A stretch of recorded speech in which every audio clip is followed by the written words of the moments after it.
જય ગૌ માતા. ગૌ હત્યા એ બંધ નહીં થાય, અટકી શકશે. તો અટકાવવા માટે શું કરી શકાય એ વિશે આપણે જાણીશું.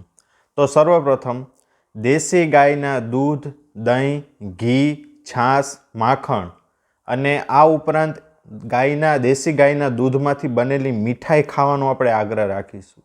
આ ગૌ હત્યા અટકાવવા માટેનું છે.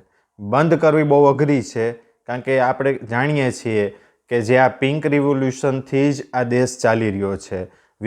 આખા વિશ્વમાં ભારત છે એ માંસ એક્સપોર્ટ કરવામાં બીજા નંબરે છે. આડી વાત છે. એટલે પહેલો મુદ્દો છે કે આપણે ગાયના દૂધ એનો ઉપયોગ કરીએ. ત્યાર પછી બીજો મુદ્દો છે દંતમંજન છે, સાબુ છે, શેમ્પૂ છે, કેશ તેલ છે.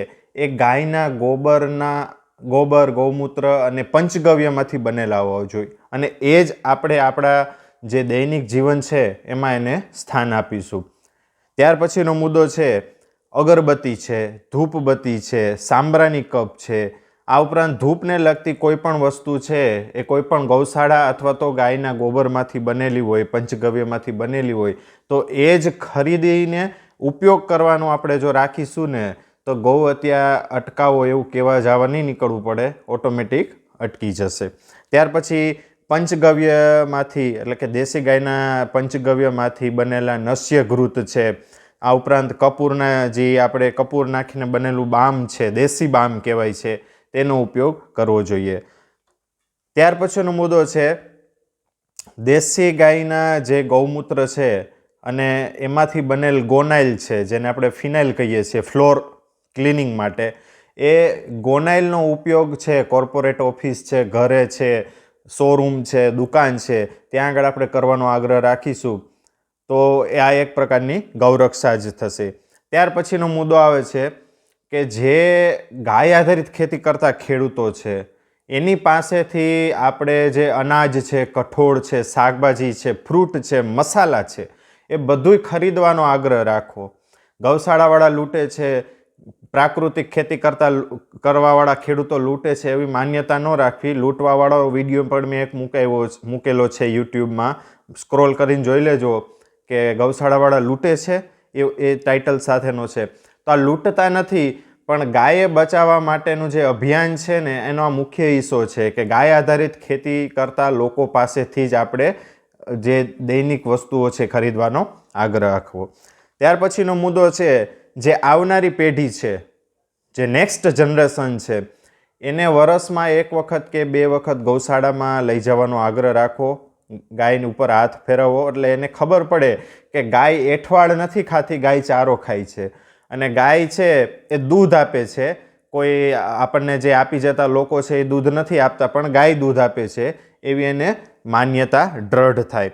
ત્યાર પછી જે અલગ અલગ પ્રકારની પૂજા વિધિઓ થતી હોય છે એની અંદર પણ ગાયના ગોબરમાંથી બનેલી વસ્તુ અથવા તો પંચગવ્યમાંથી બનેલી વસ્તુ વાપરવાનો આગ્રહ રાખો. ત્યાર પછીનો મુદ્દો છે કે યજ્ઞ હોય, હવન હોય, માતાજીના માંડવા હોય, આ બધી જગ્યાએ, આ ઉપરાંત હમણાં હોળી ગઈ તો એવા સમયે, હોળીના સમયે જે ગોકાસ્ટનો બધે જગ્યાએ વિડીયો વાયરલ થયા, પણ અમલમાં 20 થી 30% લોકોએ મૂક્યો, સારી બાબત છે.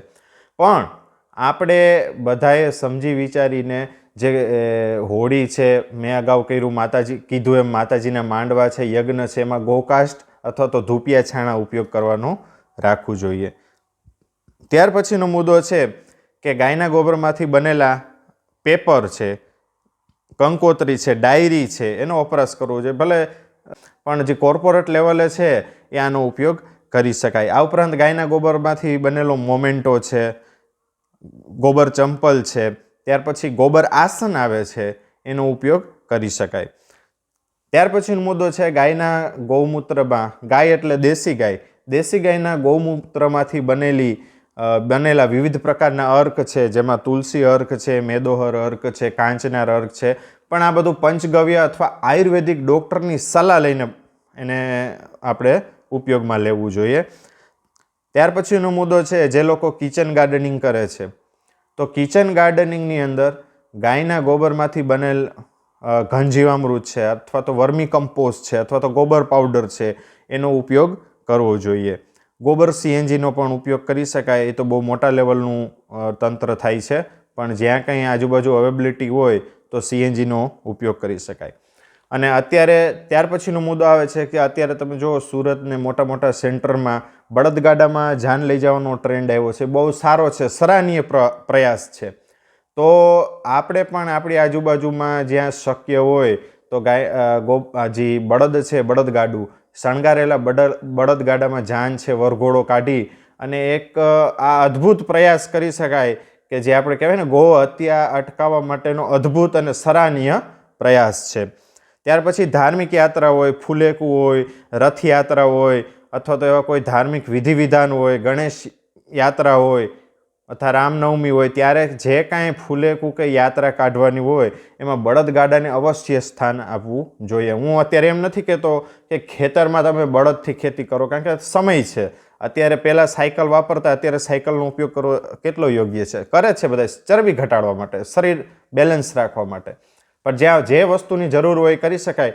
પણ આ એક સ્ટેટસ સિમ્બોલ તરીકે બળદગાડાને અપનાવવામાં આવશે તો જે નવી જનરેશન છે બીજા લોકો એમાંથી પ્રેરણા લેશે. ત્યાર પછી જે મિલ્ક પાવડર આવે છે એ દેશી ગાયના દૂધનો હોય એ ઉપયોગમાં લેવો જોઈએ જ્યાં પણ જરૂર પડે. પછી જ્યાં આગળ પ્રસંગો હોય ત્યાં પંચામૃત છે, દેશી ગાયના દૂધ ઘીમાંથી બનાવીને આપવું જોઈએ પ્રસાદમાં અથવા તો જે કાંઈ કરતા હોય. ત્યાર પછી સરકારની ફરજ આવે છે જે ગૌમાતા પોષણ યોજના છે એમાં અત્યારે હાલમાં એક ગાય દીઠ 30 રૂપિયાની સહાય મળે છે. એ બહુ સારી વસ્તુ છે.